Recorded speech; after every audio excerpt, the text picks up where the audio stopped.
October, Monday, it's finally October, and there are only 30 days left until Halloween. Halloween is my favorite holiday, even though Mom says I'm getting too old to go trick-or-treating anymore.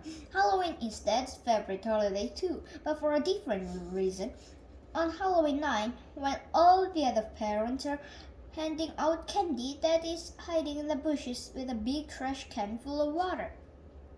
And if any teenagers pass by our driveway, he drenches them. Yeah! I'm not sure Dad really understands the concept of Halloween, but I'm not gonna be the one who spoils his fun. Trick or treat! Hee hee! Tonight was the opening night of the Crossland High School Haunted House, and I got Mom to agree to take me and Rolly. Rolly showed up at my house wearing his Halloween costume from last year. When I called him earlier, I told him to just wear regular clothes, but of course he didn't listen. I try not to let it bother me too much though. I've never been allowed to go to the Crossland Haunted House before, and I wasn't going to let Rolly ruin it for me, and I wasn't going to let Roderick has told me all about it, and I've been looking forward to this for about 3 years. Anyway, when we got to the entrance, I started having second thoughts about going in. Good evening! But Mom seemed like she was in a hurry to get this over with, and she moved us along. Once we were through the gate, it was one scare after another. There were vampires jumping out at you, and people without heads and all sorts of crazy stuff. But the worst part was this area called Chainsaw Alley. There was this big guy in the hockey mask, and he had a real chainsaw. Roderick told me the chainsaw has a rubber blade, but I wasn't taking chances. Right when it looked like the chainsaw guy was going to catch us, Mom stepped in and bailed us out. That's not nice. I'm sorry, Mom. Mom made the chainsaw guy show us where the exit was, and that was the end of our haunted house experience right there. I guess it was a little embarrassing when Mom did that, but I'm willing to let it go this one time. Saturday, the Crossland Haunted House really got me thinking. Those guys were charging $5 a pop, and the line stretched halfway around the school. I decided to make a haunted house on my own. Actually, I had to bring Rolly in on the deal, because Mom wouldn't let me convert our first floor into a full-out haunted mansion. I knew Rolly's dad wouldn't be crazy about the idea either, so we decided to build a haunted house in his basement and just not mention it to his parents. Me and Rolly spent most of the day coming up with an awesome plan for our haunted house. Here was our final plan. Hall of Screams, Lake of Blood, Bottomless Pit, Red Tunnel, Mazes of 1000 Skulls, Knife Alley, and Hall, Death Slide, Exit Lake, Exit. I don't mean to brag or anything, but what we came up with was way better than the Crossland High School haunted house. We realized we were gonna need to get the word out that we were doing this thing, so we got some paper and made up a bunch of flyers. I'll admit maybe we stretched the truth a little in our advertisement, but we had to make sure people actually showed up. Haunted house with live shirts. Ouch. 32 straight admission, 50 cents, 3 p.m.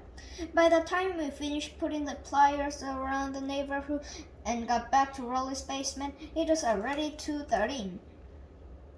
And we hadn't even started putting the actual haunted house together yet, so we had to cut some corners from our original plan. When three rolled around, we looked outside to see if anyone had showed up, and sure enough, there were about 20 neighborhood kids waiting in line outside Rolly's basement. Now I know our flyer said admission was 50 cents, but I could see that we had a chance to make a killing here. So I told the kids that admission was $2, and the 50-cent thing was just a table. The first kid to cough up his $2 was Jonas Snella. He paid his money and we let him inside, and me and Rolly took our positions in the Hall of Screams. The Hall of Screams was basically a bed with me and Rolly on either side of it. Rah! Rah! Squeal! I guess maybe we made the Hall of Screams a little too scary because halfway through, Shane curled up in a ball underneath the bed. We tried to get him to crawl out from under there, but he wouldn't budge. I started thinking about all the money we were losing with this kid clogging up the Hall of Screams, and I knew we had to get him out of there quick. Eventually, Rolly's dad came downstairs. At first, I was happy to see him because I thought he could help us drag Shane out from under the bed and get our haunted house cranking again. But Rolly's dad wasn't really in a helpful mood. Rolly's dad wanted to know what we were doing and why Shana was curled up under the bed. We told him that the basement was a haunted house and that Shane actually paid for us to do this to him, but Rolly's dad didn't believe us. I admit that if you looked around, it didn't really look like a haunted house. All we had time to put together was the Hall of Screams and the Lake of Blood, which was just Rolly's old baby pool with half a bottle of ketchup in it. I tried to show Rolly's dad our original plan to prove that we really were running a legitimate operation, but it still didn't seem conceived. And to make a long story short, that was the end of our haunted house. The good news is, since Rolly's dad didn't believe us, he didn't make us refund Shane's money, so at least we cleared $2 today. Sunday, Rolly ended up getting our warning for that whole haunted house mess yesterday. He's not allowed to watch TV for a week. And he's not allowed to have me over at his house during that time. The last part really isn't fair because that's punishing me and I didn't even do anything wrong. And now where am I supposed to play my video games? Anyway, I felt kind of bad for Rolly, so tonight I tried to make it up to him. I turned on one of Rolly's favorite TV shows and I did a play-by-play over the phone so he could kind of experience it in that way. Wow, look at the size of the flamethrower. Oh yeah, never mind. I did my best to keep up with what was going on the screen, but to be honest with you, I'm not sure if Rolly was getting the full effect. I bet this part is gonna be funny. Whoop! Ha ha! I was right, it was funny. Tuesday, while Rolly's grounding is finally over and just in time for Halloween too, I went up to his house to check out his costume, and I have to admit I'm a little jealous. Rolly's mom got him his night costume that's way cooler than his costume from last year. His night outfit came with a helmet and a shield and a real sword and everything. I've never had a store-bought costume before. I still haven't figured out what am I gonna go as tomorrow night, so I probably just throw something together at the last minute. I figure maybe I'll bring back the toilet paper mummy again, but I think it's supposed to rain tomorrow night, so that might not be the smartest choice. In the past few years, the grown-ups in my neighborhood have been getting cranky about my lame costumes, and I'm starting to think it's actually having an effect on the amount of candy I'm bringing in. What are you supposed to be? A cowboy. Double baseball hats. But I don't really have time to put together a good costume because I'm in charge of planning out the best route for me and Rolly to take tomorrow night. This year I've come up with a plan that'll get us at least twice the candy we scored last year. Halloween. About an hour before we were supposed to start trick-or-treating, I still didn't have a costume. At that point, I was seriously thinking about going as a cowboy for the second year in a row. But then, Mom knocked at my door and handed me a pirate costume with an eye patch and a hook and everything. Rolly showed up around 6:30 wearing his night costume, but it didn't look anything like it looked yesterday. Rolly's mom made all the safety improvements to it, and you couldn't even tell what he was supposed to be anymore. She cut out a big hole in the front of the helmet so he could see better, and covered him up in all this reflective tape. She made him wear his winter coat underneath everything as she replaced his sword with a glow stick. I grabbed my pillowcase and me and Rolly started to head out, but Mom stopped us before we could get out the door. I want you to take Manny with you. Man, I should have known there was a catch when Mom gave me the costume. I told Mom there was no way we were taking Manny with us because we were going to hit 152 houses in 3 hours. And plus we were going to be on Snake Run, which is way too dangerous for a little kid like Manny. I should never have mentioned the last part because the next thing I knew, Mom was telling Dad he had to go along with us to make sure we didn't step foot outside our neighborhood. Dad tried to squirm out of it, but once Mom makes up his mind, there's no way you can change it. Before we even got out of our own driveway, we ran into our neighbor Mr. Mitchell and his kid Jeremy. So of course they tagged along with us. Manny and Jeremy wouldn't trick or treat at any houses with spooky decorations on them, so they ruled at pretty much every house on our block. Dad and Mr. Mitchell started talking about football or something, and every time one of them wanted to make a point, they stopped walking. Blah blah blah blah blah blah. Blah blah blah blah blah blah. So we are hitting only about one house every 20 minutes.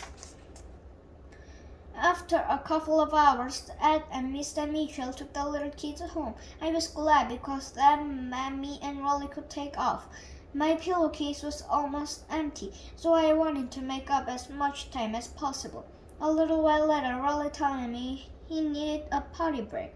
I made him hold off for another 45 minutes, but by the time we got to my grandma's house, it was pretty clear that if I didn't let Rolly use the bathroom, it was gonna get messy. So I told Rolly if he wasn't back outside in 1 minute, I was gonna start helping myself to his candy.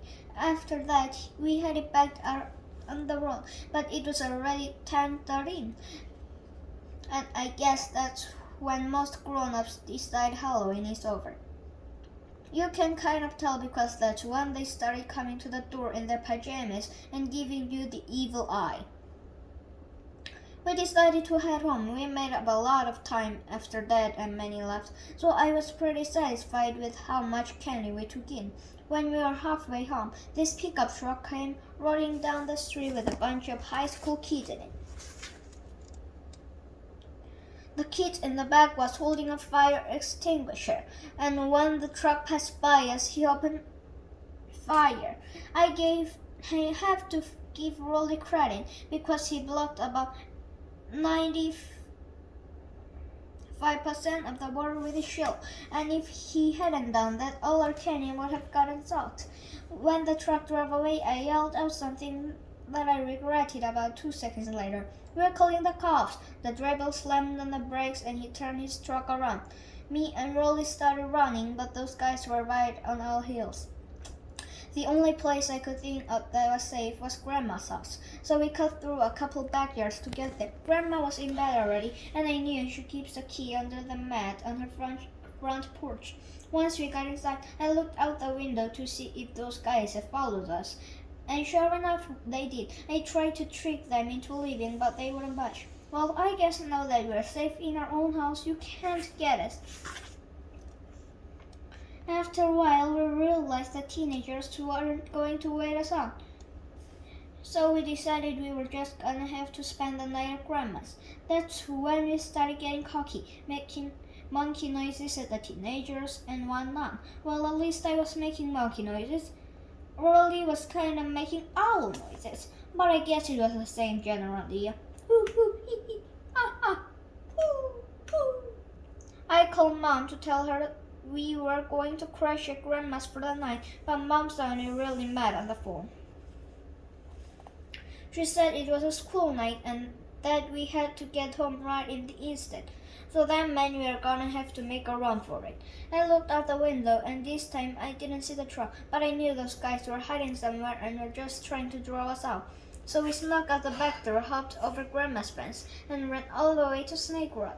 I figured our chances were better there because there aren't any street lights. Snake Run is scary enough on its own without having a truckload of teenagers hiding you down.